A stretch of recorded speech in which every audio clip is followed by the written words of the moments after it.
ये कहानी है जंगल में रहने वाले एक ठग की दो बेटियों की, जो जंगल से गुजरने वाले मुसाफिरों को छल कपट से लूटकर उनका कत्ल कर देती। पर फिर एक दिन एक ऐसा मुसाफिर आया जिससे उन सब की जिंदगी बदल गई। एक गुस्सैल राजा ने अपने पुत्र के किसी दोष के कारण उसे देश निकाला दे दिया। राजकुमार ने दुखी मन से अपने गुजारे के लिए 4 लाल और कुछ स्वर्ण भी अपने साथ ले लिए और भरे हृदय से अपने पिता का महल छोड़ दिया। चलते चलते वो जब शहर से कुछ दूर पहुंचा तो उसे एक साधु का आश्रम दिखाई दिया। राजकुमार उस साधु को दंडवत प्रणाम करके एक तरफ बैठ गया। जब साधु ने उसकी मायूस शक्ल और देह पर कीमती वस्त्र देखे तो साधु ने उससे पूछा, बच्चा तुम कौन हो और यहाँ कैसे आए? राजकुमार बोला, महाराज मैं राजा चंद्रगुप्त का पुत्र महेंद्रगुप्त हूँ। मुझे मेरे पिता ने देश निकाला दे दिया है, इसीलिए मैं परदेश जा रहा हूँ। रास्ते में आपका आश्रम दिखाई दिया तो मेरे मन में आया कि आपके भी दर्शन करता चलूं। साधु ने महेंद्रगुप्त की बात सुनकर कहा, वत्स तुम नेक इंसान हो और परदेश जा रहे हो, इसलिए मैं तुम्हें 4 बातें बताता हूँ। तुम उन बातों पर अमल करना। परदेश में ये बातें तुम्हारे अवश्य ही काम आएंगी। पहली यह कि परदेश में एक से भले 2 होते हैं। दूसरी यह कि परदेश में दूसरे के हाथ का बना खाना मत खाना। अगर खाना भी पड़े तो पहले किसी जानवर को खिला देना। तीसरी बात यह कि परदेश में किसी दूसरे की बिछाई हुई चारपाई पर मत सोना। अगर सोना भी हो तो पहले बिस्तर को अच्छी तरह झाड़ लेना। चौथी बात यह कि यदि कहीं शत्रुओं के फंदे में फंस जाओ तो जहाँ तक हो सके नरमी और ज्ञान की बातें सुनाकर अपना उद्देश्य प्राप्त करना। साधु ने कहा, मेरी ये 4 बातें हमेशा याद रखना। साधु की बातें सुन साधु को प्रणाम कर राजकुमार परदेश चल पड़ा। जब चलते चलते बहुत दिन बीत गए तो वह एक जंगल में पहुंचा। वहां उसने देखा कि एक चील एक कछुए के बच्चे को लेकर उड़ी जा रही है। संयोगवश बच्चा उस चील के पंजे से निकलकर गिर गया। महेंद्रगुप्त ने कछुए के तड़पते हुए बच्चे को देखा तो उसे बड़ी दया आई। उसने मन में सोचा कि इस बच्चे को पालना चाहिए। इस बच्चे को पालने से 2 बातें होंगी। पहली तो यह कि इस बच्चे के प्राण बच जाएंगे और दूसरी यह कि साधु द्वारा कही गई पहली बात भी पूरी हो जाएगी कि सफर में एक से भले 2 होते हैं और इससे बातें करते हुए दिन भी आसानी से बीतेंगे। यह सब सोचकर महेंद्रगुप्त ने बच्चे को अपने साथ ले लिया। अब सफर में उसके साथ वह कछुए का बच्चा भी हो लिया। कुछ दिन के सफर के बाद राजकुमार को एक अच्छा सा स्थान दिखाई पड़ा। उस स्थान पर पहुंचकर उसने कुछ खाया पिया और फिर कछुए के बच्चे से बोला, तुम यहाँ बैठे रहना, मैं जरा थोड़ी देर सो लूं। यह कहकर महेंद्रगुप्त एक पेड़ के नीचे सो गया। उसी पेड़ के ऊपर एक सांप और एक कौवा रहते थे। उन दोनों का यह दस्तूर था कि जब कोई मुसाफिर उस पेड़ के नीचे ठहरता तो सांप उसे डस लेता और कौवा उसकी आंखें निकाल लेता। नाग ने जब सोते हुए मुसाफिर को देखा तो पेड़ के नीचे उतरा और राजकुमार को डस लिया। सांप के डसते ही तुरंत राजकुमार के प्राण पखेरु उड़ गए। कुछ देर में जब कछुए की नजर महेंद्रगुप्त पर पड़ी तो वह उसे मरा देखकर बहुत घबराया और महेंद्रगुप्त के ऊपर बैठकर रोने लगा। तभी कौवा भी पेड़ से नीचे उतरा और ज्यों ही उसने महेंद्रगुप्त की आंखें निकालनी चाही त्यों ही कछुए ने झपटकर कौवे की गर्दन को मुंह से पकड़ लिया। कौवे ने बहुत जोर लगाया मगर कछुए ने उसे नहीं छोड़ा। तब कौवे ने सांप को पुकारा। कौवे की आवाज सुनकर सांप आ गया। उसने बड़े जोर से कछुए की पीठ पर डंक मारा परंतु कछुए ने अपना मुंह भीतर कर लिया। सांप ने कई बार कछुए की पीठ पर डंक मारा किंतु हर बार कछुआ अपना मुंह अंदर कर लेता। जब सांप का कछुए पर बस नहीं चला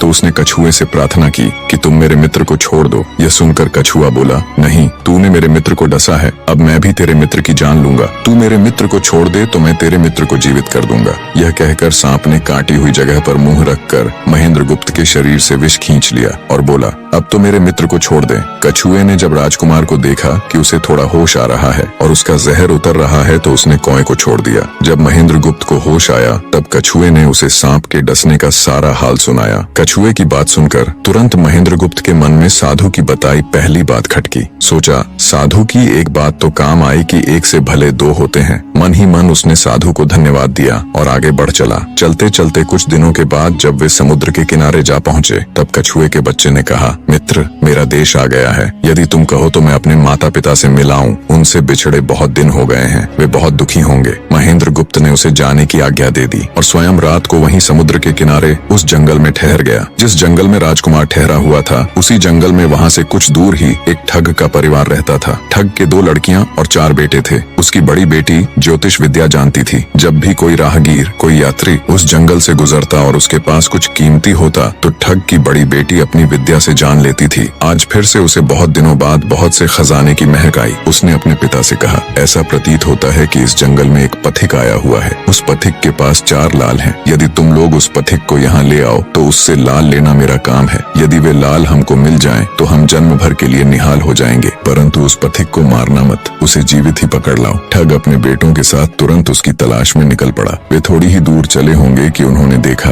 एक आदमी एक पेड़ के नीचे सो रहा है। उसे देखकर उन्होंने सोचा कि यह वही पथिक हो सकता है जिसके पास लाल हैं। वे उसे पकड़कर ले गए और अपनी बड़ी बेटी के हवाले करके बोले, इससे लाल निकलवाना अब तेरा काम है। ठग की बड़ी बेटी ने पूरे आश्वासन के साथ कहा, तुम लोग चिंता मत करो, मैं इससे लाल निकलवा लूंगी। ठग की छोटी बेटी ने जब महेंद्रगुप्त को देखा तो वह दिलोजान से उस पर मोहित हो गई। पहली ही नजर में वो अपना दिल उस नौजवान राजकुमार को दे बैठी। भाइयों के डर से कुछ कह तो न सकी, लेकिन मन ही मन उसको बचाने की युक्ति सोचने लगी। कुछ देर बाद ठग की बड़ी बेटी ने खाना बनाया और उसमें जहर मिला दिया। वही खाना उसने महेंद्रगुप्त को परोस दिया। जब थाली महेंद्रगुप्त के सामने आई तो उसने खाने के लिए निवाला तोड़ जैसे ही उसे खाने को हुआ, तभी उसे साधु की कही गई दूसरी बात याद आई। उसने थाली में से थोड़ा सा भोजन निकालकर कुत्ते के सामने डाल दिया। जैसे ही उस खाने को कुत्ते ने खाया वो तुरंत मर गया। यह देखकर महेंद्रगुप्त ने भोजन नहीं किया। उसने अपने मन में सोचा कि साधु की दूसरी बात भी काम आई। अपनी इस चाल को असफल होते देखकर ठग की बड़ी बेटी को गुस्सा तो बहुत आया, पर वो अपने गुस्से को अंदर ही अंदर पी गई। उसने महेंद्रगुप्त के सोने के लिए पलंग तैयार करवाया और उससे कहा, जाओ पथिक, ऊपर के कमरे में तुम्हारे लिए पलंग तैयार करवा दिया है, अब तुम आराम करो। कई दिनों की सफर की यात्रा के कारण थका हुआ राजकुमार जब ऊपर आया तो उसे बढ़िया धुली हुई चादर पलंग पर बिछी हुई दिखाई दी। सोचा जो हुआ सो हुआ, कई दिनों के बाद चैन की नींद तो सोने को मिलेगी। वो जैसी ही पलंग पर बैठने को हुआ तो उसे साधु की तीसरी बात याद आई कि परदेश में हमेशा बिस्तर को झाड़कर सोना। जैसे ही उसने बिस्तर को झाड़ा तो उसके होश उड़ गए। वो बिस्तर एक कच्चे सूत से तैयार किया गया था जिसके नीचे आग का कुआं था। महेंद्रगुप्त ने देखा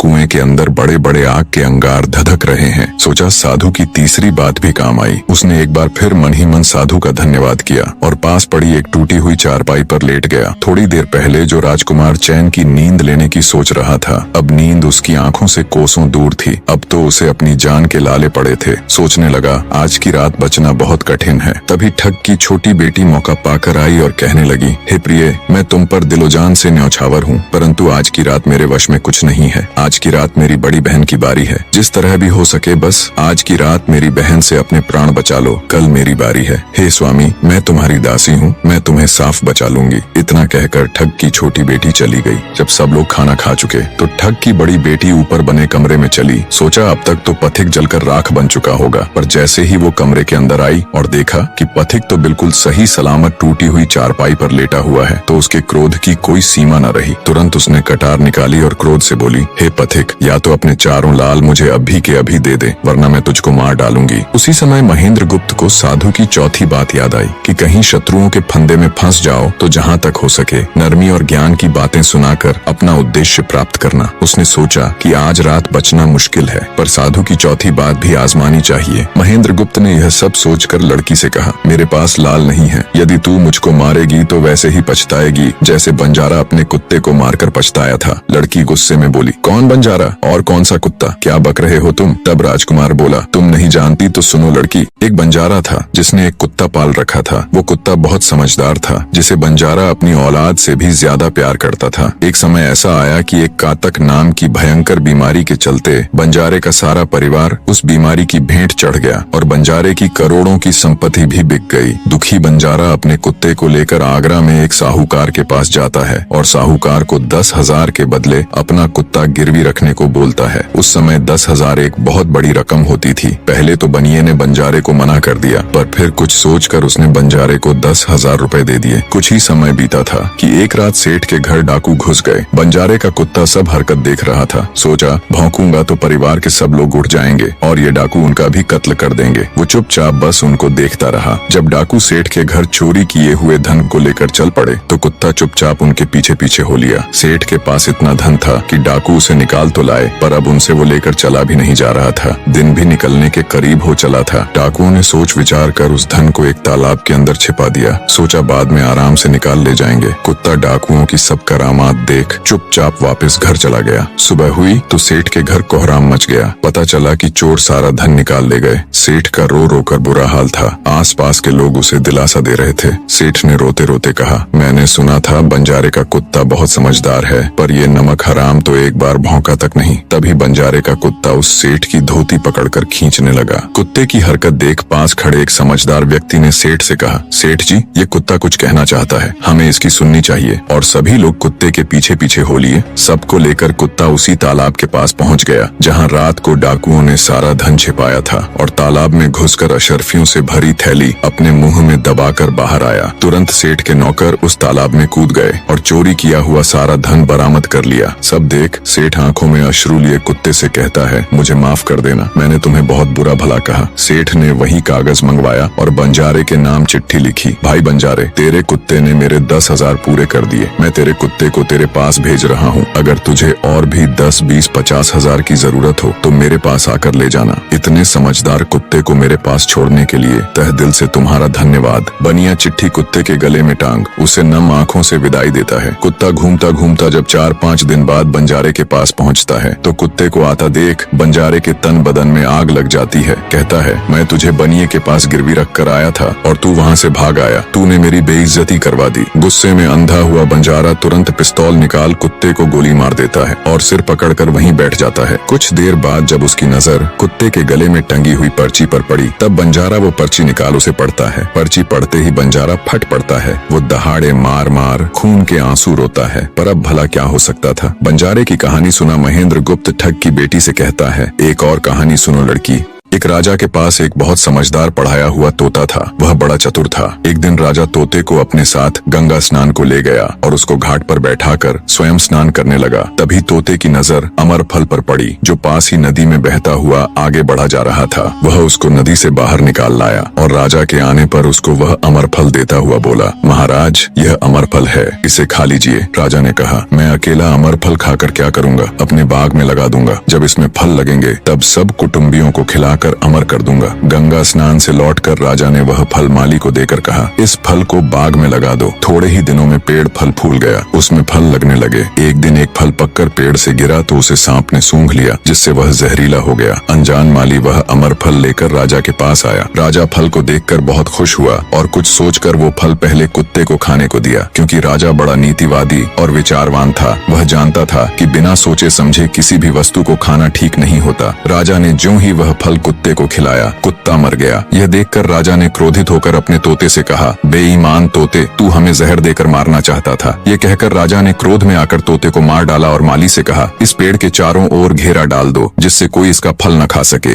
एक दिन उसी शहर में एक सास बहू में भीषण लड़ाई हुई। बुढ़िया घर से निकलकर कहने लगी, आज मैं राजा के बाग में जाकर जहर वाला फल खा लूंगी। ये कहकर वह बाग में आई और जैसे ही उसने फल तोड़कर खाया तो वह 16 वर्ष की युवती बन गई। जब राजा को यह समाचार मिला तो उसे सारा माजरा समझते देर न लगी। राजा को बड़ा दुख हुआ। वह कहने लगा, वास्तव में यह अमर फल ही है, मैंने व्यर्थ ही इतने समझदार तोते को मार डाला। इतनी दास्तान कहते कहते सवेरा हो गया। तब ठग की बेटी ने महेंद्र गुप्त से कहा, आज तो तूने मुझे बातों में लगाकर अपनी जान बचा ली, परंतु आज रात मेरी छोटी बहन की बारी है, वो तुझे हरगिज जीवित न छोड़ेगी। जब ठग की छोटी बेटी को पता चला कि महेंद्र गुप्त जिंदा और बिल्कुल सही सलामत है तो उसकी खुशी का ठिकाना न रहा। अपनी बहन को दिखाने के लिए ऊपरी मन से बोली, तुम निश्चित रहो बहन, मैं आज इससे लाल लिए बगैर छोड़ने वाली नहीं हूँ। दिन बीता और रात हुई। तब ठग की छोटी बेटी महेंद्र गुप्त के पास गई और बोली, भगवान का शुक्र है जो तुमने चालाकी से अपनी जान बचा ली। महेंद्र गुप्त बोला, तुम सब ऐसा क्यों करते हो? तब ठग की छोटी बेटी बोली, हमारी तो यही रीति है कि मेरे भाई और बाप मुसाफिरों को पकड़कर लाते हैं और हम बहनें अपनी चालाकी से उनसे माल हथिया कर उन्हें मार डालती हैं। फिर वह बोली, पर तुम चिंता मत करो, अब मेरी बारी है और मैं तो दिलो जान से तुम्हारी दासी हूँ, तुम्हें जैसा समझ पड़े वैसा ही करो।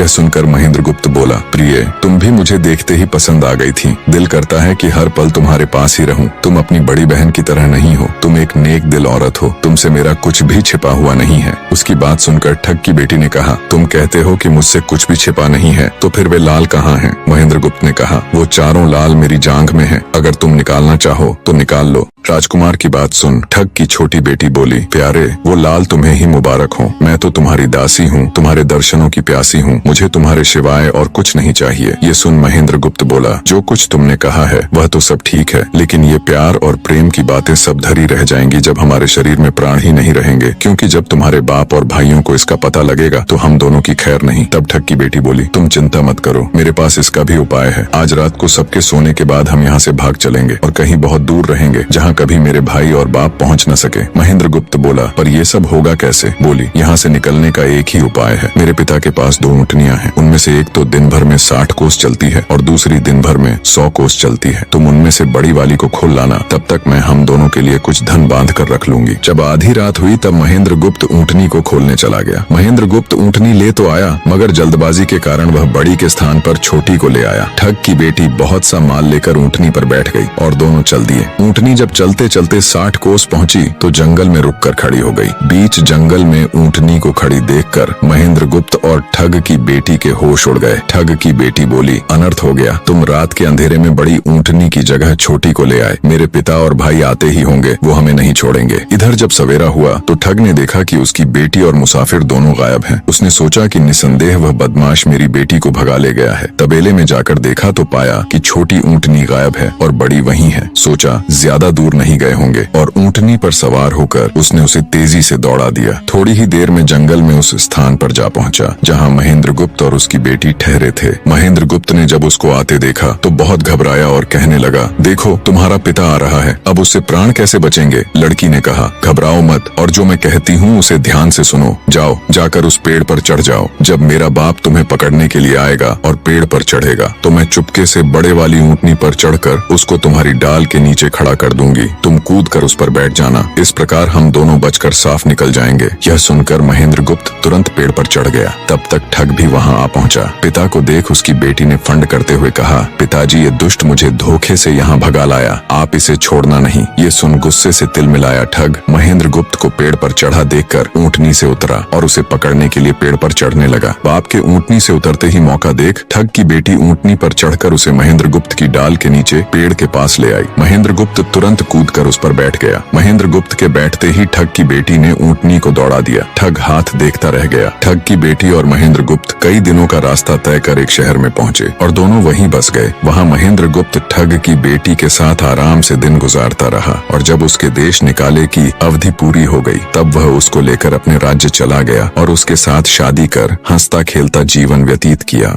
निष्कर्ष, महेंद्र गुप्त और ठग की बेटी की यह कथा हमें यह सिखाती है कि प्रेम और विश्वास का बंधन सबसे मजबूत होता है। जब बुद्धिमत्ता, धैर्य और निस्वार्थ प्रेम मिलते हैं तो असंभव को भी संभव बनाया जा सकता है। जीवन में चाहे कितनी भी कठिन परिस्थितियां क्यों न आए, सही निर्णय, संयम और परस्पर विश्वास हमें हर संकट से बाहर निकाल सकते हैं।